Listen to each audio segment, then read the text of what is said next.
Welcome छ भाइहरूलाई ल फेरि पनि स्वागत छ नयाँ भिडियोमा। आज चाहिँ नोरी एप्लाई लिस्टको बारेमा हुनेछ डिटेलमा भिडियो। त्यो कारणले गर्दा भिडियोलाई चाहिँ अन्तिमसम्म हेर।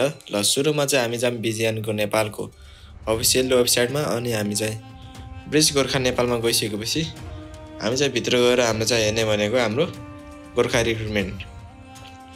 अब यसमा दाबिसकेपछि चाहिँ हामीले के गर्नु पर्यो त, हामी तल गएर अलिकति भ्याइहाल्छ, कतिले देखेदिन यस्तो यसरी चाहिँ सार्नु पर्छ है। जस्तो हामीले फेरि जान्छ रजिस्ट्रेसनमा गएपछि हाम्रो चाहिँ यहाँ डिटेलमा छ हाम्रो medical requirements, education test, documents check, assessments, general इन्फर्मेसनहरू छ, सबै छ हैन। अनि हामीले चाहिँ ब्रिटिस आर्मीको भए चाहिँ ध्यान दिनुपर्ने कुरा चाहिँ हाम्रो अर्को फर्म ब्रिटिस आर्मीको फर्म यहाँ छ, अनि सिङ्गापुर पुलिस फोर्सको फर्म छ यहाँ, अनि privacy policy and concern declaration form चाहिँ ब्रिटिस आर्मीको लागि मात्रै हो। अनि डिटेलमा चाहिँ क्राइटेरिया फर गोर्खा रिक्रुटमेन्ट भन्नेमा चाहिँ तिमीहरूले डिटेलमा गएर त्यहाँ चाहिँ हाम्रो एजुकेसन मेडिकलहरू के चाहिँ हुन्छ भनेर त्यहाँ पनि हेर्न सक्छ।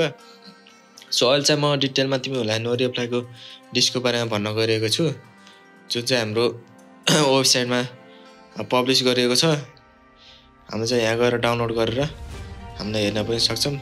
सो नोरी एप्लाई लिस्ट चाहिँ म्याक्सिमम केटाहरूको चाहिँ जुन चाहिँ मेडिकलले आउट हुन्छ त्यो भाइहरूको चाहिँ नोरी एप्लाईमा लिस्ट आउने गर्दछ। र यदि हाम्रो नोरी एप्लाई लिस्टमा नाम आयो भने हामी चाहिँ नेक्स्ट टाइमबाट ब्रिटिस आर्मी अथवा सिङ्गापुर पुलिस फोर्स कुनै पनि देखिन पाउँदैनौँ। अब नम्बर 1मा चाहिँ रहेको छ हाइपर एक्सटेन्सन है। हाइपर एक्सटेन्सन चाहिँ तिम्रो 10 डिग्रीभन्दा माथि हुन पर्यो, तल भयो भने चाहिँ तिमीलाई फालिदिन्छ है। अनि हाम्रो आई केटाहरू चाहिँ फाइनल सेलेक्सनमा पुगेर आईमा पनि फालिरहेको छ है। देखिराख्नु भयो भने 4 नम्बरको कपिल खड्का अर्को खाँचीको भिजन टेस्ट, जसमा चाहिँ हाम्रो कलर भिजन टेस्ट हुन्छ, त्यसमा चाहिँ हाम्रो आँखामा पनि फाइनलमा पनि फालिएको छ। त्यो कारणले गर्दा फेज 1 फेज 2 र फेज 3मा पनि फाइनल सेलेक्सनमा पनि हाम्रो पहिला चाहिँ फेज 2 र फाइनल 3मा फाइनल सेलेक्सनमा चाहिँ हाम्रो आँखा टेस्ट हुन्थ्यो भने अहिले चाहिँ फेज 1 सेलेक्सनमा पनि एड गरेको छ।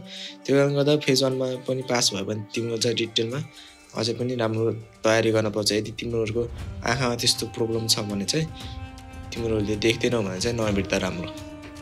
अब फाइनलमा पुगेर पनि आँखामा फाल्यो भने त अलिकति नमजा नै भयो नि त होइन। त्यो कारणले गर्दा अब म्याक्सिमम भाइहरूको चाहिँ हाइपर एक्सटेन्सनमै नोरी एप्लाई नाम आएको छ।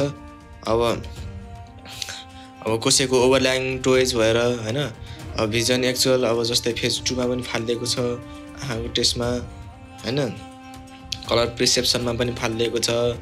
अनि अब कति म्याक्सिमम भाइहरू चाहिँ कस्तो छ भन्दाखेरि लास्ट इयर पनि एनआरएमा लिस्टमा नाम आएको, उनीहरू चाहिँ हेरेर या नहेरेर चाहिँ उनीहरू अटेरी गरेर चाहिँ आफू सेलेक्सनमा गएर पनि भाग लिएर तिनीहरू चाहिँ पास भएर पनि गएको थियो। तर पछि चाहिँ उहाँहरू थाहा पाइसकेपछि तिनीहरूलाई चाहिँ स्वतः रिजेक्ट गर्नुभएको थियो। त्यो कारणले गर्दा यदि तिमीहरूले त्यस्तो गरिरहेछौ भने त्यो युआर चिटर भनिन्छ अनि तिमीलाई चाहिँ अनि एनआरएमा, अनि त्यो गर्दा चाहिँ तिमीहरूको पुस्तालाई पनि अलिकति ह्याम्पर हुनसक्छ।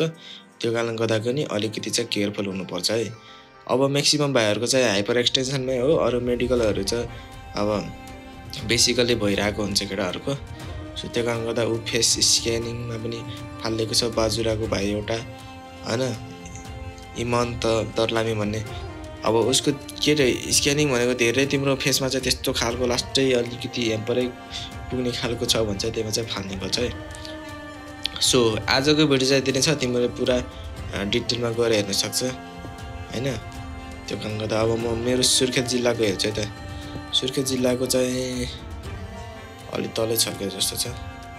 सुर्खेतको चाहिँ जम्मा कति 1 2 3 4 चारजनाको मात्रै आएको रहेछ। अब सुरुमा सबिन सारू, अब यो चाहिँ हाइपर एक्सटेन्सनमै फालिएको रहेछ है फेज 1मै। अनि अर्को चाहिँ फेज 2मा दिपेन बिरकट्टा मगर, ऊ चाहिँ मेरै साथी हो एनआरएमा। अब तिम्रो निम्नो अन एनआर लिस्ट, ऊ चाहिँ केमा फालिएको भन्दाखेरि आँखामा फालिएको है, कलर भिजनमा। यहाँ चाहिँ खुलाएको रहन्छ है, त्यो चाहिँ अलिकति प्रब्लम होला। अनि ऊ हेमराज अधिकार चाहिँ मेरो साथी नै हो है, फाइनलिस्ट है। एयर पर्सेप्सनमा फालिदिएको, इयरमा त होइन ऊ, तर उस चाहिँ केमा फालिदिएको भन्दाखेरि लङ डिस्टेन्समा फालिदिएको है। तर यहाँ चाहिँ अलिकति फरकै लेखेको रहेछ। सो यही नै हो केटा, अलिकति मेडिकलमा अलिकति प्रब्लम छ भने तिम्रो औषधि गरेर उपचार हुन्छ भने त्यो समयमै गर्नु, यदि पोसिबल छैन भने चाहिँ लाउरे नभिड्नु। ल thanks for watching, see you next video.